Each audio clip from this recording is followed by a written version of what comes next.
हज़रत अली दे लाल दी वेख मर्दी दीन वास्ते सीस कटाई सुटिया ते परिवार दी कीती परवाह नहीं कुंभा करबल सब कुआई सुटिया मुड़ के नहर फरात वल वेख्या ना ताज सबर दा रब पहनाई सुटिया आशक दीन इस्लाम दा वाह सैयद सिर नेज़े दी नोक ते चढ़ाई सुटिया अज तक यजीदी रौन पिटन आबद किस तरह रब बचाई सुटिया छुरियां मारदे अपने बदन उत्ते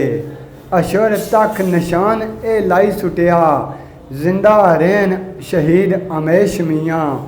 रब माफ मेज़ान फरमाई सुटिया फिर भी करन ना राफजी शर्म लोको शैतान की सबक पढ़ाई सुटिया वाह वाह शान हुसैन दे बहुत उच्ची साडा रब सबब बनाई सुटिया सरवर शाह इज्जत दो जहान अंदर ए फैसला रब सुनाई सुटिया।